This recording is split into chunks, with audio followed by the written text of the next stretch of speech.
Hello, this is something we didn't go over in the text on the pages, but I want to include in week 1 math is different symbols. Let's take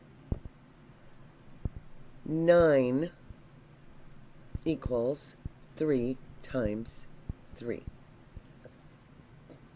Now, this times symbol right here can also be done like this. 3 times, that's supposed to be a dot. 3 times 3.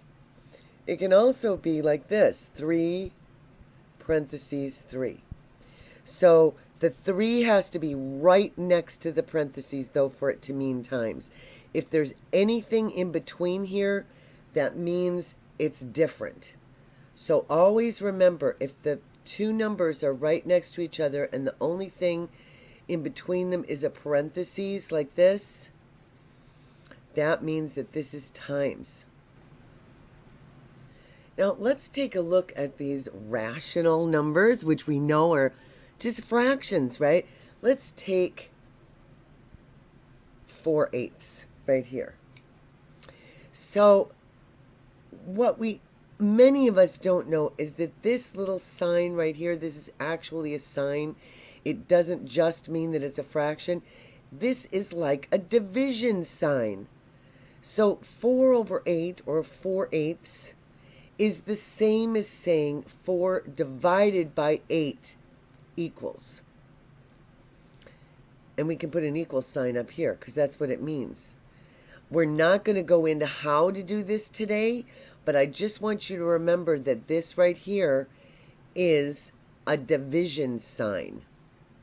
Really important piece of information. I didn't find out until I was out of university. So let's just quickly review what we learned in week 1. We talked about prime numbers, natural numbers. My pen is not working again. So in week 1 math, we talked about prime numbers. We talked about natural numbers. We talked about whole numbers, integers, and rational numbers. So let's go to prime numbers. Remember that big bad boy, prime numbers. Okay, so prime numbers can only be divided by themselves or 1. So if we choose the number 7, can the number 7 be divided by itself, which is 7? Yes, equals 1. And the number 7 can be divided by 1, which is 7. Can it be divided by anything else like 3? No, it can't be, not evenly, not in a whole number. So that means that 7 is a prime. What about 9? Is 9 a prime number? Remember we said most prime numbers are odd numbers. This is an odd number. It's not prime because we can do 1 times, I'm going to use a little dot, 9, but we can also get 3 times 3 equal 9. So it is not a prime number. What's another example of a prime number here? 5 would be prime because you can only divide it by 5 or 1. 3 would be a prime number because you can only divide it by itself, 3 or 1. 2 is the only even prime number because it can only be divided by 2 or 1, right? And 1 is also a prime number. 4, 6, and 8, those are all even numbers and they can be divided by 2. So you can go 1 times 8 is 8, but you can also go 2 times 4 is 8. 6 times 1 is 6, or 2 times 3 is 6. 4, 1 times 4 is 4, or 2 times 4 is 4. So these are not prime numbers. And you know that almost right away because they're even numbers, and the only even number that is prime is 2. Yay! Was that a quick review? I'm sorry I was so fast. Now let's look and try to pick out the natural numbers. And what would the natural numbers be? Let's underline them. And let's pick a different color to underline them. Let's see. 1, 2, 3, 4, 5, 6, 7, 8, 9. These are all natural numbers. How about whole numbers? Let's circle the whole numbers. The whole numbers include O because we got an O in whole. 0, 1, 2, 3, 4, 5, 6, 7, 8, 9. So as you can see, all these numbers are not only whole numbers, but they are also natural numbers. So the number 3 is both natural and a whole number. How about 0? It's only a whole number.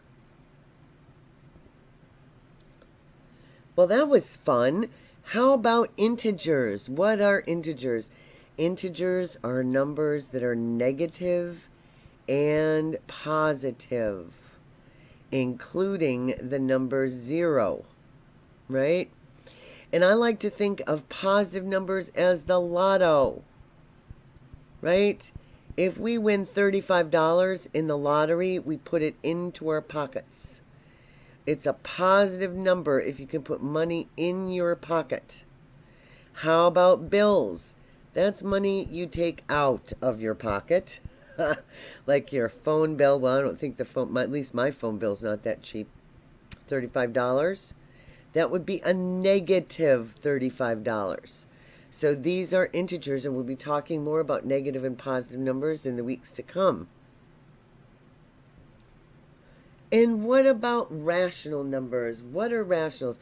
Are they here? They're actually in between, right?